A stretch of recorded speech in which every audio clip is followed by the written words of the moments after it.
ধর্মনিরপেক্ষতা, এইটা কিন্তু ভারতবর্ষের সংবিধান তৈরি হওয়ার অনেক আগে থাকতে রয়েছে, 1 নম্বর। দ্বিতীয় কথা, আমি খুব সাহসের সাথে দৃপ্ত কণ্ঠে বলছি, আর বাংলার একজন সঞ্চালক ময়ূক রঞ্জন বাবু, তিনি যে জেস্চারের সাথে বলেছিলেন, না পোষালে বেরিয়ে যান এই দেশ থেকে, যদি ভারতবর্ষে না পোষায় বেরিয়ে যান। অর্থাৎ ভারতবর্ষে থাকতে গেলে তাঁর কথায় ধর্মনিরপেক্ষতা এই বিষয়টাকে পরিবর্তন করতে হবে, এই মানসিকতাকে পরিত্যাগ করতে হবে। কেন রে? ভারতবর্ষ, আজকের ভারতবর্ষ যদি আমরা দেখি, সেই আজকের ভারতবর্ষ হতে পেরেছে যদি রবীন্দ্রনাথের আমরা ভারত তীর্থ কবিতাটা ভালো করে পড়ি, তাহলে ভারতবর্ষের মধ্যে আসা প্রত্যেকটা জনজাতি, প্রত্যেকটা ধর্মের মানুষ, ধর্মবিশ্বাসের মানুষ, তাদের একত্রীকরণের মাধ্যমে আজকে ভারতবর্ষের জায়গায় আসতে পেরেছে। কিন্তু ওই ময়ূক রঞ্জন বাবু তিনি যে ভাষায় বললেন যে ভারতবর্ষের সংবিধান থেকে ধর্মনিরপেক্ষতাকে বাদ দিতে হবে, তো আমার প্রশ্ন, ওনার যদি ধর্মনিরপেক্ষতা বা সোশ্যালিজম ইত্যাদি ইত্যাদি এই সমস্ত শব্দগুলোকে নিয়ে গা কুটকুট করে, উনি তাহলে ওনার জায়গায় ওনার ঘরেতে বসে কথা বলুন। একটা গণমাধ্যমেতে এসে তিনি সাংবাদিকতার নামে শুধুমাত্র বিষ ছড়িয়ে যাচ্ছেন সমাজের বুকে, এটা তো হতে পারে না। সংবিধানটা কি বাড়ির নিয়ম? সংবিধানটা কি পাড়ার ক্লাবের নিয়ম? নাকি সংবিধানটা আমার যেমন ইচ্ছে তেমন করে দিতে পারবো?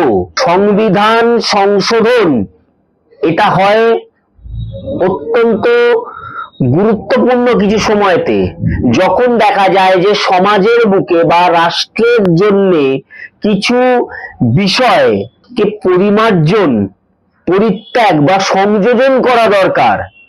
সেই সময়তে সংসদে উপস্থিত 2/3 যারা সদস্যরা রয়েছেন, সাংসদ উপস্থিত এবং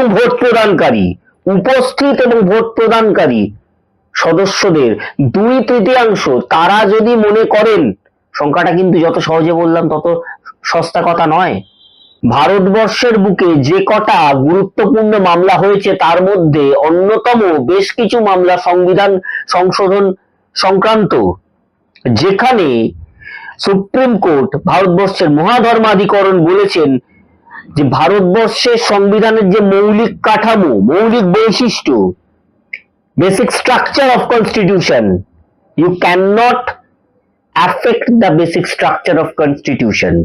অর্থাৎ আজকে আমার মনে হলো যে ভারতবর্ষের সংবিধানকে আমি সংশোধন করব, আমি করতে পারি, কিন্তু বেসিক স্ট্রাকচার, যেমন যদি আমরা প্রস্তাবনায় দেখি, সেখানেতে প্রস্তাবনা খুব পরিষ্কার ভাবে রয়েছে, we the people of India having solemnly resolved to constitute India in secular, sovereign, socialist, secular, democratic republic, and to secure to all its citizens justice, social, economic and political liberty of thought, expression, belief, faith and worship। এই জায়গাটা আমি থামলাম। এর বক্তব্য অনুসারে যে ভারতবর্ষে শুধুমাত্র যারা হিন্দু তাদের কথাই হিন্দু, আমার ভাষায় সনাতনপন্থী। হিন্দু শব্দটা যদি বলা হয়, তাহলে সিন্ধু নদের তীরে যারা শুধু বাস করত আলেকজান্ডারের আক্রমণের সময়, শুধু কি তারাই ভারতবাসী? যেটাকে নিয়ে সনাতনপন্থী আমরা, সেই সনাতনপন্থী তাদের যে ধর্মবিশ্বাস, সেই ধর্মবিশ্বাসে ক্ষেত্রে কিন্তু এই সংবিধানটা শুধু নয়, সকলের জন্য। তো সেইখানেতে দাঁড়িয়ে এমনও তিনি বলেছেন, ময়ূক রঞ্জন বাবু, জানি না তিনি কোন শিক্ষায় শিক্ষিত, তিনি বাংলার কাজী নজরুল ইসলাম তাকে যে এক্সপ্রেশনেতে বলেছেন, একই বৃন্তে দুটি কুসুম, কিসের কুসুম, আমি আশাও করি না তিনি সেই কবিতার মর্মার্থ বুঝবেন। এটা আশা করা মূর্খের স্বর্গেতে বাস করা ওনার সম্পর্কে।